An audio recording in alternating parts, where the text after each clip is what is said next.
अस्सलाम वालेकुम। आज हम BSN सेमेस्टर 1 का F1 का चैप्टर पढ़ेंगे, concept of safety and risk management. इसके ऊपर हम पहले वीडियो रिकॉर्ड कर चुके हैं, लेकिन वो वीडियो थोड़ी सी पुरानी हो गई और PPTs चेंज होते रहते हैं।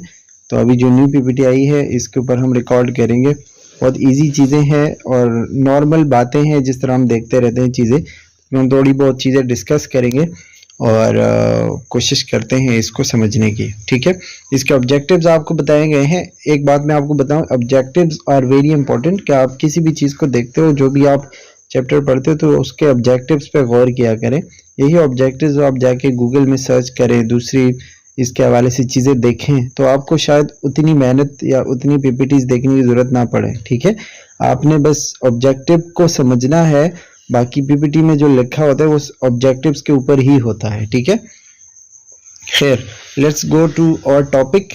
The first topic which we are going to study about is safety।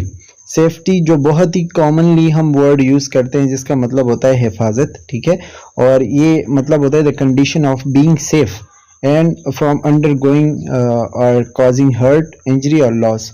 किसी भी ऐसे सिचुएशन में आप नहीं हो जिससे आपको कोई नुकसान हो जाए, कोई आपकी इंजरी हो, कोई आपका लॉस हो। ठीक है, ऐसे सिचुएशन में आप ना हो, कोई आपको चोट वगैरह पहुंचे।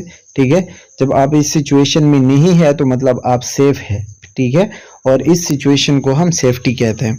इसी तरह जब हम नर्सिंग में पढ़ रहे हैं, F1 में पढ़ रहे हैं, तो हम patient safety, doctor, nurse, patient, इन लोगों की बात करेंगे। ठीक है, क्योंकि हमारी फील्ड वही है। तो पेशेंट सेफ्टी का मतलब होता है, और ये जो आपको डेफिनेशन दे रही है, ये वर्ल्ड हेल्थ ऑर्गेनाइजेशन जो इदारा है वो दे रहा है। ठीक है, तो आपको ये चीज़ क्लियर होनी चाहिए। जैसे कि इसमें लिखा है a framework of organised activities that creates culture, processes, procedures, behaviours, technologies and environments. ये सारी चीज़ें जितनी भी हमने इसके नाम लिए हैं, कि कोई ऐसा प्रोसीजर, कोई बिहेवियर, कोई टेक्नोलॉजी, कोई इस तरह का प्रोसेस जिसको यूज करके हम क्या करते हैं, lower risk, reduce the occurrence of avoidable harm. ठीक है, कि उसको, उन सारी चीज़ों को यूज करके हम खतरे को कम करें, कोई भी नुकसान जिसको हम रोक सकते हैं उसको रोके और गलतियां कम करने की कोशिश करें। इसको हम पेशेंट सेफ्टी कहते हैं। अब फॉर एग्जांपल, आप अगर समझ लें कि टेक्नोलॉजी की अगर हम बात करें, टेक्नोलॉजी या कोई भी, जैसे फॉर एग्जांपल एक पेशेंट है जो बेड पे है। ठीक है, तो अगर आपने उसका बेड बहुत हाई रखा हुआ है, तो उसको अगर चलने में मुश्किल है, तो अगर वो बेड से नीचे आएगा तो शायद उसको चोट लग सकती है, गिर सकता है। ठीक है, या अगर व्हील चेयर उसके पास नहीं, उसको व्हील चेयर चाहिए तो उसको इंतज़ार करना पड़ेगा, या खुद अगर वो जाके लेके आ रहा है तो मुश्किल होगी। ठीक है, कुछ भी खतरा हो सकता है। इस तरह अगर आप कोई प्रोसीजर करते हो, जैसे फॉर एग्जांपल आप किनोला पास करते हो, NG ट्यूब पास करते हो, कोई स्टिच करते हो, तो अगर आप ट्रेन नहीं है, आपको वो चीज़ आती नहीं है, तो आप पेशेंट को सेफ्टी नहीं दे रहे हो, बल्कि उसको हार्म में लेके जा रहे हो। ठीक है, क्योंकि आपका प्रिक हो सकता है, आपके स्टिच गलत लग सकते हैं, आपका अगर NG ट्यूब पास कर रहे हो तो वो कहीं और जा सकता है, वो अंदर ब्लीडिंग करवा सकता है। तो ये जो चीज़ें होती हैं, अगर आप इनको प्रोसीजर सही नहीं करेंगे, आपके पास चीज़ें सही नहीं है, आपको वो चीज़ें प्रॉपरली आती नहीं है, तो ये पेशेंट का खतरा बढ़ा सकते हैं। ठीक है, अब इन सारी चीज़ों को हम प्रॉपरली करेंगे, और ये सारी चीज़ें जब प्रॉपरली होंगी तो उसकी वजह से पेशेंट का रिस्क और सेफ्टी, यानी रिस्क कम होगा, सेफ्टी ज़्यादा होगी, और जो नुकसान हो सकते हैं उससे हम बच सकते हैं। ठीक है, अच्छा, अब पेशेंट सेफ्टी जो है is the avoidance of unintended और अनएक्सपेक्टेड हार्म। यानी कि पेशेंट सेफ्टी का मतलब क्या होता है, कि आप ऐसे चीज़ें ना होने दें, ठीक है, जो पेशेंट को नुकसान पहुंचा सकते हैं, और उसमें हम बहुत सारे ऐसे काम कर सकते हैं जिससे पेशेंट सेफ रहे। ठीक है, अच्छा, अब इसके characteristics of safety. Characteristic of safety का मतलब ये होता है कि परसेवनेस। परसेवनेस का मतलब ये कि आप परवेसिवनेस लिखा हुआ है इसमें, यानी कि जब नुकसान पहुंचता है तो वो तकरीबन लाइफ के हर एस्पेक्ट को, हर तरह से लाइफ को इफेक्ट कर सकते हैं। फॉर एग्जांपल, जैसे किसी का हाथ कट गया, ठीक है, तो हाथ कटने की वजह से हाथ के जितने भी काम होंगे वो डिस्टर्ब हो जाएंगे। अब ये कोई एक काम नहीं होगा, हाथों से हम कितने सारे काम करते हैं, ठीक है, तो लाइफ के तकरीबन हर एस्पेक्ट पे फर्क पड़ता है, ठीक है। और लोगों को अक्सर ये चीज़ नहीं होती कि वो अपनी सेफ्टी का ख्याल नहीं रखते, वो अक्सर इस चीज़ को नेगलेक्ट करते हैं, नज़रअंदाज करते हैं, कहते हैं जो होगा देखा जाएगा, ठीक है, तो लोगों में वो चीज़ बहुत कम होती है नॉर्मली। फिर हम क्या करते हैं, दूसरा स्टेप या दूसरा characteristic is perception in judgement. Perception in judgement का मतलब ये होता है कि आप जो है वो मतलब आपको पता चलता है कि कौन सी चीज़ सही है, कौन सी नहीं है, आपके लिए कौन सी चीज़ मतलब ख़तरे वाली हो सकती है, ठीक है। और अगर कभी इस तरह का मसला हो जाए तो उसका नुकसान अगर आपको पता हो, फिर थोड़ा बहुत बंदा एहतियात करता है। फॉर एग्ज़ाम्पल अगर कोई बंदा आप देखें कि स्मोकिंग कर रहा है, तो स्मोकिंग से उसको पता है कि स्मोकिंग से उसको लंग कैंसर हो सकता है, माउथ कैंसर हो सकता है, डिफरेंट प्रॉब्लम्स हो सकते हैं, ठीक है। तो कभी कभी लोग उस चीज़ को मद्देनज़र रखते हुए भी करते हैं, लेकिन उसको ख़तरे का एहसास होता है, मतलब परसेप्शन और जजमेंट उसका है कि मैं ये काम कर रहा हूँ, उसमें ये ख़तरा है, वो कर रहा है वो अलग बात है, लेकिन उसको उसका डेंजर और उसके रिजल्ट्स पता है, ठीक है, वो अंडरस्टूड है उसको। इसके अलावा मैनेजमेंट का मतलब ये होता है कि जब भी कोई बंदा जो इस सिचुएशन से गुजर रहा है, जिसको कोई नुकसान पहुंच गया, ठीक है, जिसको कोई चोट लगी, वट जो भी उस मतलब सेफ्टी उसकी ख़राब हो गई, फिर अगर आपके पास वो आता है तो आपकी रिस्पॉन्सिबिलिटी मैनेजमेंट, इलाज कैसे करोगे, ठीक है। सबसे पहले तो nursing responsibility to protect patients, या फिर अगर आपके पास पेशेंट है तो आपकी पहली जिम्मेदारी है कि आप पेशेंट की रिस्पॉन्सिबिलिटी है आपकी कि आप पेशेंट को प्रोटेक्ट करें। जैसे मैंने आपको पहली चीज़ें बताई, अगर आप प्रॉपरली उसका ख्याल रखोगे तो आपका पेशेंट प्रोटेक्टेड रहेगा, ठीक है। इसके अलावा सेफ्टी प्रैक्टिसेस, ऐसी चीज़ें जो बिल्कुल सेफ हो, ऐसे काम करोगे जिससे पेशेंट का कोई भी पार्ट, कोई भी मसला उसको ना हो, उसको डेंजर ना हो, ठीक है।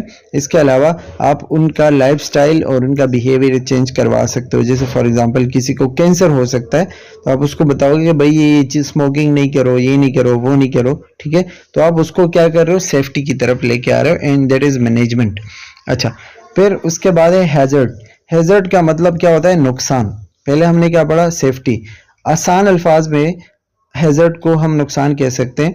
अब ये कोई नेचुरल चीज़ भी हो सकती है, कोई ह्यूमन एक्टिविटी भी हो सकती है, कुछ भी हो सकता है जिसकी वजह से किसी की जान जा सकती है, किसी को कोई चोट लग सकती है, किसी का हेल्थ जो है वो ख़राब हो सकता है, किसी का घर बार ख़राब हो सकता है, प्रॉपर्टी डैमेज हो सकता है, किसी का दिमाग ख़राब हो सकता है, ठीक है, सोशल एंड इकोनॉमिक डिसरप्शन, या फिर इसी तरह किसी के पैसे ज़ाया हो सकते हैं, कोई एनवायरनमेंट में चेंज आ सकती है।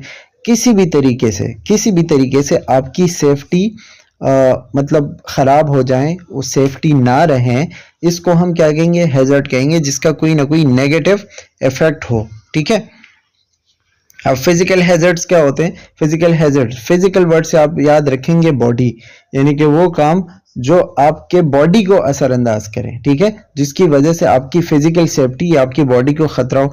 अब इसमें बहुत सारी चीजें, जैसे कि इंजरी हो सकती है, कोई बीमारी हो सकती है, या डेथ, ठीक है, तो ये जो है फिजिकल हैजर्ड्स कहलाएंगे। अब फिजिकल हैजर्ड्स में और क्या क्या चीजें, जैसे हार्ड और शॉर्प सच इज ग्लासेस, कोई चीज जो बहुत ज्यादा नुकीली है, बारीक है या तेज है, ठीक है, जैसे कि फॉर एग्जांपल कोई कांच का टुकड़ा हो गया, ठीक है, या कोई नाइफ वगैरह, कोई चूरी, कोई ब्लेड, इस तरह की चीज़ें, कोई मेटल, प्लास्टिक या वुड, या जो भी बोन है, अक्सर बोन भी ख़राब हो जाते हैं ना, तो अगर ये सारी चीज़ें हैं जो आपके बॉडी को नुकसान पहुंचा रहे, तो ये है। इसके अलावा या तो ये जो है physical hazards can lead to injury such as choking, cuts और ब्रोकन टीथ, यानी कि कुछ और, जैसे कि फिजिकल हैजर्ड्स अगर हुए तो इसकी वजह से चोकिंग हो सकती है। चोकिंग मतलब यानी कोई भी चीज़ जब वो खाने की नाली की बजाय सांस की नाली में चला जाए और वो अंदर जाके हमें जो खांसी और जो जो चीज़ें होती है ना उसके बाद, वो कहलाता है चोकिंग। अगर किसी को बहुत ज़्यादा ये सीवियर कंडीशन में है, ठीक है, यानी कि बहुत खतरनाक है, तो इससे उसकी जान जा सकती है। अगर जान ना भी जाए तो चोकिंग भी एक कोई अच्छी चीज नहीं है, ठीक है, इससे आपके लंग्स डैमेज हो सकते हैं, आपके एयरवेज डैमेज हो सकते हैं। इसके अलावा कोई कट लगे, ठीक है, या कोई दांत वगैरह टूट जाए तो उसकी वजह से डिफरेंट फिजिकल हैजर्ड्स हैं, जैसे किसी का दांत टूट गया तो उसके बॉडी को नुकसान हो रहा है, ठीक है। So these are all physical hazards, ठीक है।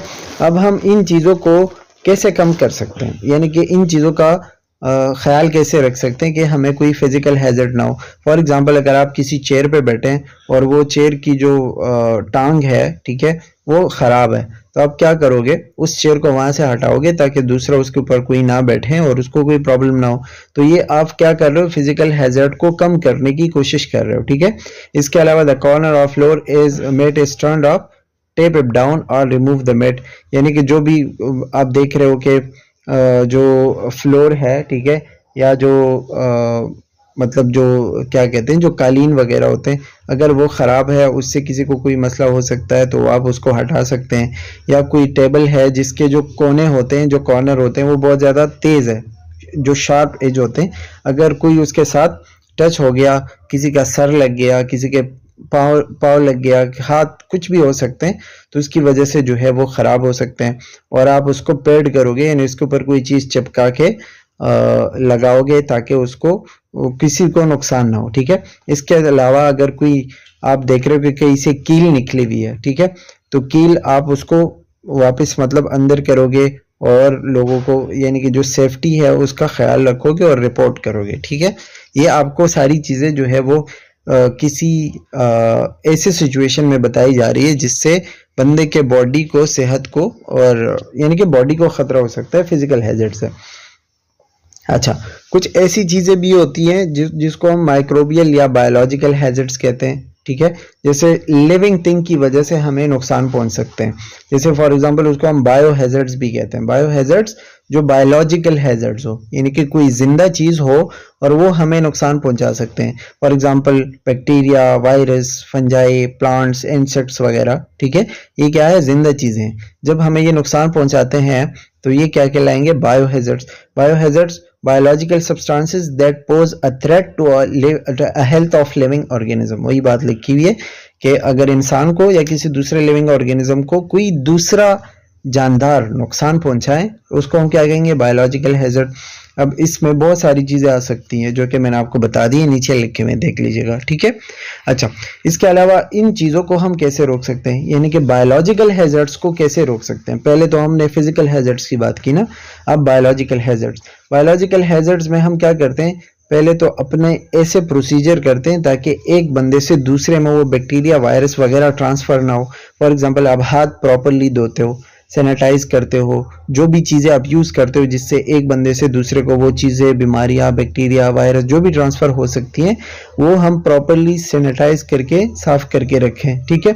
इसके अलावा जो सैनिटाइजेशन हमारे पास है या जो लिक्विड टाइप होते हैं जिसको हम सैनिटाइज़र कहते हैं, ठीक है, वो बिल्कुल प्रॉपर हो, यानी कि वो भी एक्सपायर्ड ना हो, हमें वो भी देखना होता है। इसके अलावा keep your immunisation up to date.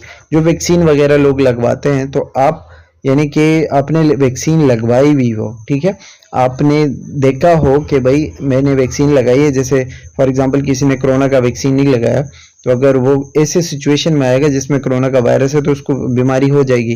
किसी ने लगाई हो तो उसको जो है वो नहीं होगी। तो ये जो वैक्सीन है आप लगाना बहुत ज़्यादा ज़रूरी होता है। ये भी कंट्रोल में आता है कि आप बायोलॉजिकल हैजर्ड्स को कंट्रोल कर रहे हो, ठीक है। इसके अलावा सफाई सुथराई का ख्याल रखते हैं। Clean up the spills immediately. अगर फर्श पे कोई चीज़ जो है वो जैसे स्पिल हो चुकी है ना, मतलब टूट चुकी है, गिर चुकी है, जैसे ज़्यादातर कोई लिक्विड वगैरह है जिसमें फिसलने का ख़तरा हो सकता है, तो उसको हम साफ़ करें, ठीक है। या फिर handle and dispose of all biohazard waste. कोई भी चीज़ जिसमें गंदगी हो, जिसमें बैक्टीरिया, वायरस हो, उसको हम डिस्पोज करें, ख़त्म करें। एनवायरमेंटल हैज़र्ड्स बताए गए हैं। एनवायरमेंटल हैज़र्ड्स इन हेल्थ केयर, ठीक है। Health care personal, health care personal का मतलब होता है वो लोग जो हेल्थ केयर से रिलेटेड है, यानी कि नर्स, डॉक्टर या फिर जितने भी हेल्थ रिलेटेड लोग होते हैं, ठीक है, उनको हम हेल्थ केयर पर्सनल कहते हैं, HCP। इनको खुद बहुत ज़्यादा नुकसान होने के एनवायरमेंटल हैजर्ड्स और फिजिकल हैजर्ड्स, बायोलॉजिकल हैजर्ड्स होने के खतरात हो सकते हैं। ठीक है, जैसे फॉर एग्जांपल उनको इंजरीज हो सकती है, कभी वो निडल प्रिक करते हैं, कभी जो इंजेक्शन वो लगा रहे होते हैं या जो सिरिंज से वो लगाते हैं वो नीडल अक्सर अपने बॉडी में उनकी चली जाती हैं। ठीक है, या कभी उनको मस्कुलोस्केलेटल या एलर्जी वगैरह मरीजों से लग जाते हैं, बहुत सारे प्रॉब्लम्स हो सकते हैं, या किसी दूसरे मरीज की बीमारी भी लग जाती हैं, इन्फेक्शंस होते हैं वायरल, बैक्टीरियल, पैरासाइट, क्योंकि वो ऐसी जगह पे काम कर रहे होते हैं जहाँ पे ये सब कुछ ऑलरेडी है। मुख्तलिफ किस्म के मरीज होते हैं तो उनको ये चीज़ें ख़तरा हो सकती है। ठीक है, अब इनको क्या क्या चीज़ें हो सकती हैं, यानी कि क्या क्या हैजर्ड्स हैं, एनवायरमेंटल हैजर्ड्स क्या क्या हो सकते हैं। बॉडी सब्सटेंसेस, जैसे कोई दूसरे बंदे का जो बीमार है उसके बॉडी से कोई भी चीज़ रिलीज हो रही है, कोई वायरस, कोई बैक्टीरिया, या उसका कोई ब्लड आपके साथ मिक्स हो रहा है, व्हाटएवर जो भी है, तो बॉडी सब्सटेंसेस अगर मिक्स हो जाती हैं उसी तरीके से, या कोई कंटामिनेटेड चीज़ें होती हैं, गंदी चीज़ें आप यूज़ करते हो, एक बंदे ने यूज़ की है, दूसरे ने यूज़ की है और फिर आप यूज़ करते हो। ठीक है, या कोई ब्लड की वजह से भी, ब्लड बोर्न पैथोजन, यानी कि वो बीमारियां जो ब्लड की वजह से लगती है, ये बायोलॉजिकल में भी वैसे आ सकती हैं। ठीक है, इसके अलावा कुछ केमिकल ड्रग या फिर कुछ गैसेस जो एनेस्थेटिक्स होती हैं, ये नशावर होती हैं, लेजर, वर्क प्लेस, या फिर कभी कभी झगड़े भी हो जाते हैं, वायलेंस हो जाता है, तो ये सारी चीज़ें नर्स डॉक्टर को भी खतरे हो सकते हैं, एनवायरमेंटल हैजर्ड्स। ठीक है, इसके अलावा कुछ लेबॉर्ट्रीज में, जैसे कि लेबॉर्ट्री में मुख्तलिफ किस्म का लोगों का खून आता है, तो अगर वो कहीं भी आपके ब्लड के साथ, आपके बॉडी के साथ इंटरेक्शन में आता है तो मसला हो सकता है। या कोई रेडियो एक्टिव मटेरियल है, जैसे एक्सरेज वाले होते हैं, तो उनको जो एक्सरेज होते हैं ना, जो रेज बॉडी से पास होते हैं, वो बड़े ख़तरनाक होते हैं। ठीक है, इसके अलावा ergonomic, lifting and repetitive task, जो भी ख़राब चीज़ें होती हैं, कोई काम कर रहे हो, कोई चीज़ उठा रहे हो और उसमें आपको मसला हो गया। ठीक है, कोई बार बार कोई काम कर रहे हो, उसमें डिफरेंट चीज़ें हो सकती है, तो ये एनवायरमेंटल हैजर्ड्स। अब हम एनवायरमेंटल हैजर्ड्स को कैसे कम कर सकते हैं, कैसे जो है उसका असेसमेंट कर सकते हैं, हमें पता कैसे चलेगा कि किसी एनवायरनमेंट में जहाँ पे आप काम कर रहे हैं वहाँ पे क्या क्या ख़तरा हो सकता है, तो उसको आप पहले असेस करोगे। कैसे असेस करोगे, जैसे फॉर एग्जांपल आप किसी जगह पे काम करने जा रहे हो, तो सबसे पहले आप उस जगह को एक नज़र देखोगे कि वहाँ पे क्या क्या नुकसानात का ख़तरा हो सकता है। ठीक है, वहाँ पे जैसे कि कंट्रोल प्लेन होना चाहिए, अगर कोई नुकसान है तो उसको कंट्रोल कैसे कर सकते हैं। कुछ इस तरह के केमिकल तो मौजूद नहीं है जो हेल्थ के लिए ख़तरनाक हो, कोई बहुत ज़्यादा गर्म या बहुत ज़्यादा ठंडी चीज़ें जो कि बॉडी को मसले पैदा कर सकते हैं, जैसे कि क्रायोजेनिक मटेरियल, ऐसी चीज़ें होती हैं जो कैंसर वगैरह प्रोड्यूस करती है। ऑटोक्लेव्स ऐसी मशीन्स होती हैं जिसमें बहुत ज़्यादा हाई टेम्परेचर होता है, वो जो इंजेक्शंस और जो मतलब मटेरियल होता है ना, या जो इंस्ट्रूमेंट्स होते हैं जो बार बार यूज़ करते हैं लेकिन चेंज नहीं करते, जैसे सीजर्स वगैरह या फिर जितनी भी चीज़ें होती हैं, उसको साफ़ करने के लिए मशीन यूज़ की जाती है, उसको हम कहते हैं ऑटोक्लेव, या ओवन या स्टोव्स वगैरह। ठीक है, तो ये सारी चीज़ अगर है तो इसका आपने ख्याल रखना है। इसके अलावा पर्सनल प्रोटेक्टिव इक्विपमेंट्स, वो चीज़ें जो आपको पर्सनली प्रोटेक्ट करें, जैसे फॉर एग्जांपल आपके पास फेस मास्क होना चाहिए, वो टोपी होनी चाहिए, जो गाउन आता है वो होना चाहिए। ठीक है, उससे आप प्रोटेक्टेड रहेंगे। इसके अलावा जितने भी वेस्ट कंटेनमेंट है, ख़तरनाक चीज़ें, गंद है, उसको आप रेगुलेट करें। रेगुलेट करने का मतलब ये कि उसको आप एक साइड पे करें, ठीक है, जहाँ पे वो होना चाहिए। इसके अलावा फायर सेफ्टी प्लान, जिसे हर जगह में होता है, वो फायर के लिए चीज़ें वो होनी चाहिए, और जितनी भी फायर सेफ्टी और फीचर्स वो सारी चीज़ें यहाँ पे हो। ठीक है, इसके अलावा preventing falls in health care, falls का मतलब ये नहीं कि गिरने को आप कैसे रोक सकते हैं, ऐसी क्या क्या आप कर सकते हैं आपके मरीज को कोई ऐसा ख़तरा ना हो गिरने का, या फिर वो इस तरह के प्रॉब्लम से ना गुजरे, तो आप ये कैसे कर सकते हैं।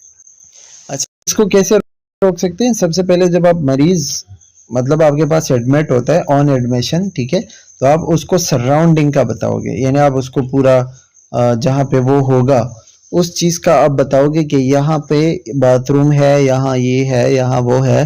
ठीक है, आपको कौन सी चीज़ कहाँ से मिलेगी, आपको अगर किसी को बुलाना हो तो क्या कर सकते हैं, ये सारी चीज़ें आप उसको एक्सप्लेन करोगे। कॉल सिस्टम भी कर सकते हो, कॉल सिस्टम तो खैर मतलब बहुत एडवांस चीज़ है जो पाकिस्तान के उसमें नहीं होता, मैंने तो कभी नहीं देखी। लेकिन जो दूसरी कंट्रीज होती हैं वहाँ पे कॉल सिस्टम शायद होगा, ठीक है। इसके अलावा carefully assess the client's ability to ambulate and transfer. फिर आप मरीज को देखोगे कि वो एम्बुलेट का मतलब वही कि एक जगह से दूसरी जगह जा सकता है, मूवमेंट कर सकता है या नहीं, ठीक है। और उसको ऐसी चीज़ें दोगे जो उसको वॉकिंग करने में आसानी देंगी। फॉर एग्जांपल उसको जो क्रचेस वगैरह आते हैं अगर उसको नीड है वो दे सकते हैं, या फिर व्हील चेयर वगैरह दे सकते हैं, ठीक है। अच्छा, फिर इसके अलावा मरीज को आप क्लोजली सुपरवाइज करोगे, यानी कि उसका ख्याल रखोगे, उसको देखोगे। अगर उसको गिरने का खतरा हो, यानी कि उसके पाँव कमज़ोर है, उसका पाँव टूटा हुआ है, या फिर उसको उसकी उम्र बहुत ज़्यादा है, ठीक है, या फिर कुछ भी हो सकता है, स्पेशली नाइट टाइम में तो मरीज़ के गिरने का ख़तरा हो सकता है, तो हम उसको देखेंगे, उसका ख्याल रखेंगे। इसके अलावा encourage the client to use the call light, वही बात कॉल वाली, अगर कभी ऐसी मुसीबत हो तो कॉल लाइट यानी कि जो ऑन एंड ऑफ होती है, बार बार उनके पास बटन मौजूद होता है, ठीक है, तो वो करें। इसके अलावा ensure that light is with in easy reach, यानी कि जो आप लाइट करोगे, या फिर आपके पास अगर लाइट नहीं है तो आप ऐसी जगह पे रखें जहाँ से आप उसको आसानी से ले सकें। Encourage clients to use grab bars mounted in toilet, वही बात कि जब आप टॉयलेट जाते हो या किसी खिड़की के पास जाते हो, ठीक है, तो उनके पास जो बार्स होते हैं ना, यानी कि जो चीज़ें होती है पकड़ने के लिए, वो आप पकड़ के रखें ताकि आपको गिरने का खतरा ना हो, ठीक है। Always keep the hospital beds in low position, वही बात जो मैंने आपको पहले बताई कि आपके बेड लो पोजीशन में होने चाहिए, व्हील चेयर पास होना चाहिए ताकि पेशेंट को ज़्यादा मसला ना हो। अगर वे आप व्हील चेयर ना हो या फिर बेड बहुत ज़्यादा हाई हो तो पेशेंट जब नीचे जाएगा, ठीक है, तो मसला हो सकता है। अच्छा, इसके अलावा safety hazard through out the life span, यानी कि ज़िंदगी में मुख्तलिफ़ किस्म के लाइफ स्पेन में से जो है वो मुख्तलिफ़ किस्म के स्टेजेस से बंदा गुजरता है, तो किस स्टेज में या किस फेज में कौन सा खतरा हो सकता है। सबसे पहला डेवलपिंग फीटस, डेवलपिंग फीटस यानी कि जब बच्चा माँ के पेट में हो और वो बढ़ रहा हो, ठीक है, तो उस वक्त उसको कौन से सेफ्टी या हैजर्ड का खतरा हो सकता है। उस वक्त उसको ऐसे एनवायरमेंटल हैजर्ड का तो कोई मसला नहीं हो सकता क्योंकि वो एनवायरमेंट होता नहीं है, लेकिन उसके मदर के हेल्थ की वजह से, जैसे मदर स्मोकिंग कर रही है, अल्कोहल पी रही है, या कोई इस तरह की कोई ड्रग ले रही है, या बार बार वो जो है एक्सरेज करवा रही है, ठीक है, या फिर कुछ भी इसी तरह का कर रही है, तो वो बच्चे के ऊपर असरअंदाज हो सकती हैं, ठीक है। तो डेवलपिंग फीटस का ये मसला। दूसरा, जब बच्चा पैदा होता है जिसको हम कहते हैं न्यू बॉर्न्स या इन्फेंट्स, जो 1 साल तक की उम्र के होते हैं, उनको क्या मसले हो सकते हैं, यानी कि हैजर्ड, नुकसान, खतरे के, ठीक है। तो सबसे पहले फॉलिंग, यानी कि वो गिर सकते हैं, जैसे आपको पता है बच्चे जो है घूम फिर रहे होते हैं तो गिर सकते हैं। सफोकेशन इन क्रिब, जैसे हम उसको अक्सर मतलब सुला देते हैं, ठीक है, तो उनके चेहरे के ऊपर ये कंबल वगैरह डालते हैं या फिर उनको, तो उस सिचुएशन में उसको सांस का मसला हो सकता है, उसकी वजह से मर सकता है, ठीक है। सफोकेशन का मतलब होता है सांस का मसला, यानी कि जब वो सांस नहीं ले पा रहा होता। Placement in the prone position, आप उसको उल्टा लेटा देते हो, या फिर कभी वो जो मिल्क पी रहा होता है वो रिस्पायरेटरी सिस्टम में जाएं, चोकिंग कर जाएं, ठीक है, या फिर अगर इसी तरह का कोई चीज़ वो खा जाएं जो कि ख़तरनाक हो, या कोई बहुत ही ज़्यादा गर्म पानी हो, कोई भी बहुत ज़्यादा हॉट लिक्विड्स हो, ठीक है, तो उसकी वजह से बच्चे को ख़तरे हो सकते हैं। अच्छा, इस तरह टॉडलर जो बड़े होते हैं तकरीबन 3 साल तक। अच्छा, इसी तरह टॉडलर जो है वो थोड़े से बड़े बच्चे होते हैं ना, 2-3 साल के, तो उनको भी वही खतरा हो सकता है। जब वो दौड़ रहे होते हैं तो उस टाइम वो किसी चीज़ में फंस सकते हैं, उनको नुकसान पहुंच सकता है, या कभी कभी वो टॉयज़ के साथ खेल रहे होते हैं और वो मुंह में डालते हैं, और ये इसी तरह छोटी छोटी टॉयज़, ठीक है, या किसी चीज़ से उनको कड़ लग जाती है, कभी कभी वो एक्सीडेंट व्हाटएवर जो भी होते हैं, कभी जल जाते हैं वो बर्न्स, ठीक है, कभी वो कोई चीज़ ऐसी खा लेते हैं जो कि ख़तरनाक हो, जैसे कोई स्प्रे वगैरह, या कोई अक्सर बाथरूम के अंदर जो चीज़ें पड़ी होती है ना, तो अगर वो पी लें कुछ भी हो जाए, ठीक है, तो वो या कभी डूब भी जाते हैं पानी में, कभी उनको इलेक्ट्रिक शॉक लगता है, तो ये सारी चीज़ें जो है टॉडलर्स के लिए हो सकते हैं। अब प्री स्कूल बच्चे होते हैं जो 3 से 5 साल के होते हैं ना, क्योंकि बच्चे को 5 साल की उम्र में जो है 5-6 साल की उम्र में स्कूल भेजा जाता है, तो 3 से 5 साल के जो बच्चे होते हैं उनको हम कहते हैं प्री स्कूलर। अब इनमें कोई है जो मतलब फॉर एग्जांपल बाहर गया, घर से बाहर किसी ने टक्कर मार दी गाड़ी वगैरह ने, ठीक है, तो वो खेल रहा है तो उसकी वजह से, या कोई वही चोकिंग सफोकेशन इसमें भी है, कभी सांस लेने में मसला, कभी पॉइजनिंग, ड्राउनिंग, फायर, बर्न्स, वो सारी चीज़ें इसमें लिखी हुई है। अच्छा, एडोलेसेंट यानी कि जो बालिग होते हैं, जो थोड़े से बड़े होते हैं 15 साल तक, ठीक है, उनमें क्या होता है वो कभी मतलब गाड़ी में, कभी बाईसाइकिल में, मोटरसाइकिल पे एक्सीडेंट कर सकते हैं, क्रैश हो सकता है, ठीक है, या फायर आर्म्स कभी जल सकता है, कभी कभी सब्सटेंस अब्यूज यानी कि जो नशे की लत लग जाती है, ठीक है, तो वो भी उनके लिए हैजर्ड है ना, नुकसान है। इसके अलावा ओल्डर एडल्ट्स जो बड़े होते हैं ना 30-40 साल 45 साल के ऊपर, तो उनको गिरने का खतरा हो सकता है, जलने का खतरा हो सकता है, पेडेस्ट्रियन एंड ऑटोमोबाइल क्रैशेस, वही बात कि उनको अक्सर एक्सीडेंट वगैरह होते हैं तो उनको इस तरह के प्रॉब्लम्स हो सकते हैं। ये आप देख सकते हैं यहाँ पे आपको डिफरेंट चीज़ें बताई गई हैं। एंड इसके अलावा रिस्क असेसमेंट टूल बताए गए हैं। रिस्क असेसमेंट टूल का मतलब ये होता है कि आप रिस्क को जान सको कि भाई रिस्क का मसला क्या, यानी कि हम खतरे को जान सकें, ठीक है। फॉर एग्जांपल अगर आप देखें कि कोई मरीज जिसको गिरने का ज़्यादा खतरा है, तो हमने उसका रिस्क असेसमेंट टूल करना है कि भाई इस बंदे को ज़्यादा खतरा है तो इसको ऐसे सिचुएशन में जाने नहीं देना जहां वो गिर जाए, ठीक है। या घर में भी हम ऐसे बहुत सारी चीज़ें करते हैं, या हॉस्पिटल हो तो वहां भी करते हैं। अब इस सब का मतलब ये है कि ऐसी चीज़ें जिससे किसी बंदे को खतरा हो सकता है, आपने उस खतरे को पहचानना है और उसका ख्याल रखना होता है, ठीक है। फॉर एग्जाम्पल अगर किसी को स्किन का मसला है, ठीक है, कि जैसे कि नीचे एग्जाम्पल में लिखा हुआ है ना, पढ़ लीजिएगा, मैं आपको सिंपली एक्सप्लेन करके बताता हूँ। देखिए, किसी को स्किन का मसला होता है कि स्किन खराब हो सकती है, तो ऐसे बंदे को हम बेड रेस्ट पे नहीं डाल सकते हैं। यानी कि कोई बंदा है जो बहुत ज़्यादा बेड पे पड़ा रहता है, कोई ऐसी बीमारी में मुब्तला है जिसमें घूमना फिरना वो नहीं हो रहा, ठीक है, तो उसमें हम क्या करते हैं कि उस बंदे को स्किन का मसला हो सकता है, ठीक है, क्योंकि वो जब आप लेटे रहते हैं ना तो बेड सोर्स वगैरह अपने पड़े होंगे, वो सारी चीज़ें हो सकती है। अब ये जो है खतरा है, मतलब हमने रिस्क असेसमेंट टूल किया, रिस्क को हमने असेस किया ना, हमें पता चला कि ये इस तरह पड़ा रहेगा तो हम इसके स्किन खराब हो सकती हैं, जहाँ जहाँ पे उसको जॉइंट्स में चोट वगैरह लग सकती हैं।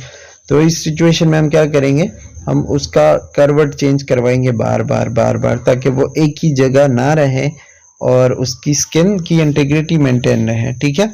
इसके अलावा क्लाइंट्स इन पेशेंट सेटिंग, कुछ ऐसे मरीज जिनको यानी कि हॉस्पिटल में है, जो एडमिट है, ठीक है, तो उसको हम देखते हैं वही कि स्किन का रिस्क का कोई मसला ना हो, ठीक है, फॉलिंग का, या फिर आप कह सकते हो कि falling identified after gathering specific assessment data, वही कि हम उनको एक सेफ एनवायरनमेंट दे दें, ठीक है, उसमें जो है वो सारी चीज़ें ना हो जिससे उस मरीज को खतरा हो, जब आपके पास वो एक पेशेंट सेटिंग में यानी कि हॉस्पिटल वगैरह में, ठीक है।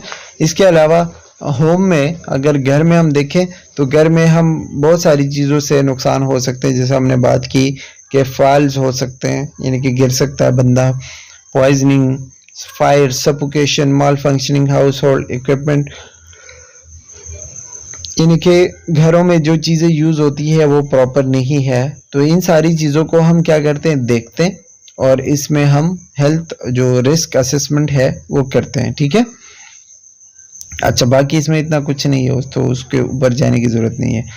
Continual assessment of health risk and prioritisation, यानी कि जो भी मसला होगा जिससे मरीज को ज़्यादा खतरा हो सकता है, वो सबसे पहले आप प्रायोरिटाइज करोगे। प्रायोरिटाइज का मतलब ये कि आप उसको सबसे पहले ख़त्म करने की कोशिश करोगे, उसको सबसे ज़्यादा फोकस करोगे, ठीक है। जैसे कि आप उसको रेस्ट और एक्सरसाइज प्रॉपरली दोगे। इसके अलावा क्लाइंट को उसके तमाम हेल्थ के ख़तरों के बारे में बताओगे, जो भी उनके मेडिकेशन है वो आप उसको प्रॉपरली जो भी प्रिस्क्राइब्ड है, ठीक है, वो आप उसको एडमिनिस्टर करोगे। न्यूट्रिशनल इंटेक यानी कि खाना वो प्रॉपर खाएं जिसमें सारी चीज़ें हो, और इसी तरीके से फाल से उसको रोकने की कोशिश करोगे, ठीक है।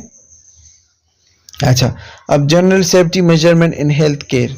एक हॉस्पिटल में, एक जहाँ पे भी आप हेल्थ केयर है वहाँ पे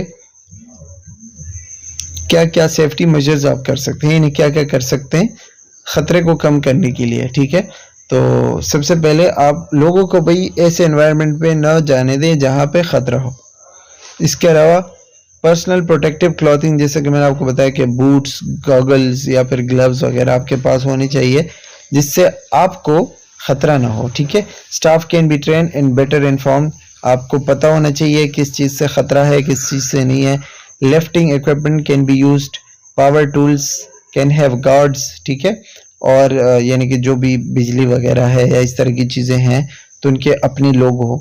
safety switches can be used, और ऐसे सेफ्टी वाले एनवायरनमेंट में आप जाएं, ठीक है, ज़्यादा उसमें ना हो, ज़्यादा ख़तरे वाले एनवायरनमेंट में ना हो। So that's all about safety and risk management. I hope कि आपको चीज़ें समझ आ गई होगी, ज़्यादा मुश्किल चीज़ नहीं है, बहुत इजी पीपीटी है। एंड ये न्यू पीपीटी आई थी तो मैंने सोचा रिकॉर्ड कर लूँ। And that's all for today, thank you for watching, take care, bye bye.